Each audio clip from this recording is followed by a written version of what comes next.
So, the world of Warcraft has changed, literally.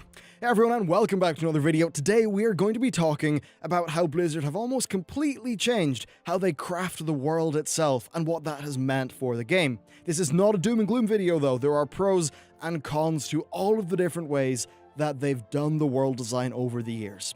Back in the early 2000s, shortly after announcing World of Warcraft, even before Warcraft 3 itself launched, the big sell of this game was completely literal. It was to see the world of Warcraft, a series of pretty great real-time strategy games from the late 90s. This was pretty apparent when you look at their original content plan, which involved literally every basic location from the RPGs. It had Northrend, it had Hellfire, it had Black Temple. When we look at the original zones of the game, you then see they're not really designed for gameplay first. Most of them aren't designed to be complex, in-depth navigation challenges. They certainly aren't designed with efficiency of movement in mind.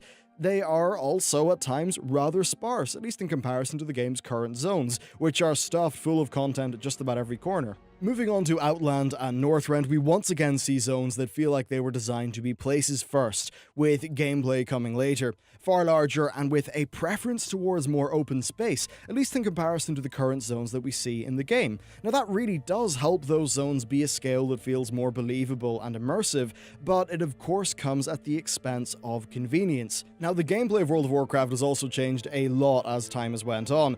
It has became really less of a traditional RPG in favor of having a bit more streamlining and a larger focus on sort of overtly gamey systems. Now, that's not to say that's necessarily a bad thing. If the primary goal was to make a great immersive RPG with, more downtime and stuff like that, then these bigger zones with more space would probably be the better way to go. It gives the zones a grander scale and, importantly, gives the zones' content sort of room to breathe. In comparison, today's zones feel a bit more like a Disney theme park, where a theme is chosen and then really condensed into a very dense, well-crafted area. Looking at games like The Witcher 3, Witcher 3 could be more convenient to play, faster to play, but I think most people would agree that the size of the world there makes a good bit of sense. Plus, it does have fast travel, which is pretty speedy. And then Guild Wars 2 is another good example of pretty large open zones, really some massive open spaces in that game, but that really does mesh better with their game design goal of making the world content feel more important. But once again, Guild Wars 2 has actually one of the fastest fast travel systems I've ever seen in a game. And then there's the topic of flying. These massive open zones like Nagrand were designed with the knowledge that players would be flying over them.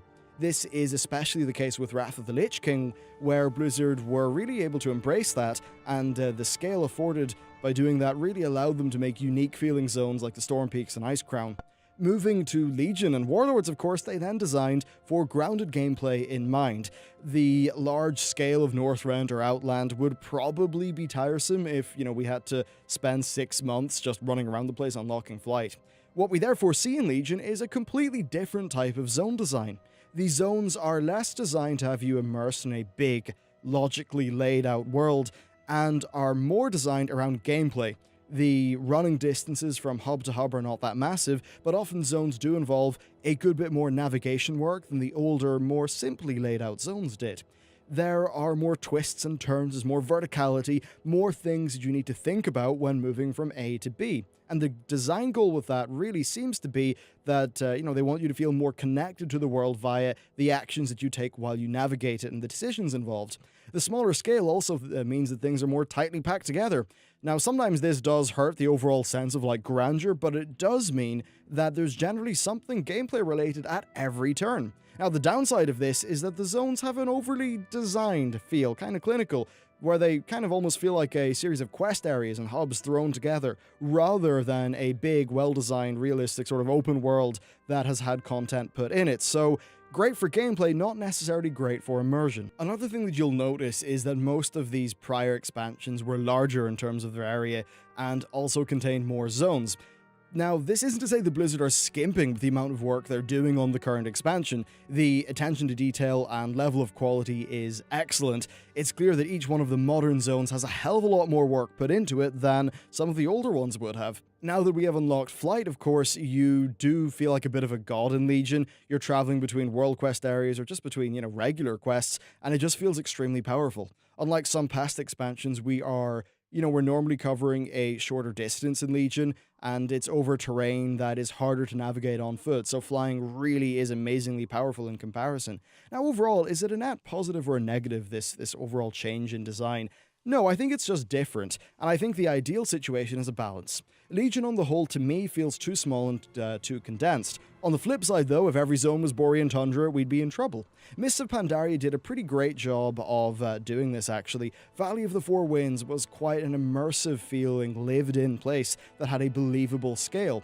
Having an area of just more empty space contrasts the dense areas like the Jade Forest very effectively, and I think is to the benefit of both. Now, this video doesn't exist to say that Blizzard have messed up with Legion. I really don't think that they have. It's more to point out the strengths of both ways of doing things, and to think about how they could be meshed together to give us something that is better than what we have today. And I really do think having some zones with a bit of a bigger scale and a slightly different sort of design to them would be a good idea. Blizzard also do face a far larger challenge. When the game came out, World of Warcraft was the perfect name for it. However, now it's more World of the Broken Isles, which is very much an inherent problem with a progression-based RPG, but I've got to wonder if they'll ever be able to design their way out of that problem. I really like how Legion sent us back to some of the older zones, and it was nice to sort of get the feel of those older zones again, as I covered in this video. So perhaps they'll find ways of doing that again in the future. I actually think that doing that, and succeeding in doing that, would lead to a big surge of interest in the game, as it truly would be a pretty big innovation, or at least it would be an innovation in regards to what we think of as a theme park MMO. Making a massive world that is all relevant in a theme park game is really hard because that's just a scary amount of content, but in a sandbox MMO, developers don't really need to focus on content in the same way that we think of it with, say, World of Warcraft. They instead need to craft a big world and then create systems that interact strongly with each other. And then the net result of all that interaction is really the content of those MMOs. Stuff like having more in-depth professions and economic markets, or perhaps even having systems that operate in a more generally dynamic manner, where a gameplay system can just be applied across the whole world, rather than the developer having to make bespoke, static content, like, say, a Legion Invasion or a World Quest. I think that embracing some of these ideas and then meshing them into the current game would be the next step along World of Warcraft's evolution, and it's likely the sort of thing that would be needed to put the world back into World of Warcraft. And of course, is something that I think would tie in perfectly to the zone design questions that I brought up in this video. Ultimately, though, Blizzard are in the fortunate position of having some of the best artists in the business. They've got the ability to continue making excellent worlds for players to explore. So regardless of what direction they go in, I still think the next expansion will nail it with the zones. It's more that I think they might be able to do better if they look a little bit to their past and how they did some things, and then also look a little bit across the wider industry to what some other companies are putting out with their ideas. But that's it for this video. Let me know what you think down in the comments. Thanks for watching, and I'll see you next time.